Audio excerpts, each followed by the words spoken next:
இப்ப திமுக கூட்டணிக்கு 210 சீட் கிடைச்சா கூட ஆச்சரியம் இல்லை. ஏன்னா வேற எதுவுமே பலம் இல்லாம இருக்க சூழல். அவங்க 200ன்னு சொல்லிட்டே இருக்காங்க தொடர்ச்சியா. அது மக்களவையில இருந்து சொல்லியிருக்காங்க. நீங்களும் மக்களவையிலங்கிறது கிட்டத்தட்ட சட்டமன்ற மாதிரி தான் நடந்திருக்குன்னு சொல்லியிருக்கீங்க.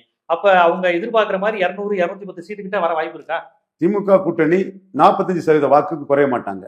ஆட்சி அதிகாரத்துக்கு வந்துருவாங்க. நான் ஏற்கனவே சொன்னேன், காங்கிரஸை பிடிச்சி தன்னோட எதிரிகள் நாடிமுத்து பிள்ளை, தையல் பாக ஆதித்தன், தேசிய ஆதிமூல நாடார், பசும்பன் ஐயா முத்துராமலிங்க தேவர், வல்லத்தரசு போன்றவங்க எல்லாம் பல அழுத்தங்களை கொடுத்து வெளியேற்றிக்கிட்டு கட்சியை கைப்பற்றிக்கிட்டு 45% வாக்கு பலத்தோட காமராஜ் 57, 62 இருந்த மாதிரி மு.க. ஸ்டாலின் இன்னைக்கு வந்து ஒரு கூட்டணி பலத்துல, அதை விட கொஞ்சம் கூடுதல் பலத்திலே இன்னும் கூட்டணியை பலப்படுத்தினா அதை விடையும் பெரிய பலத்துல இருப்பாருங்கிற நான் சொல்றது 100க்கு 100 உண்மை.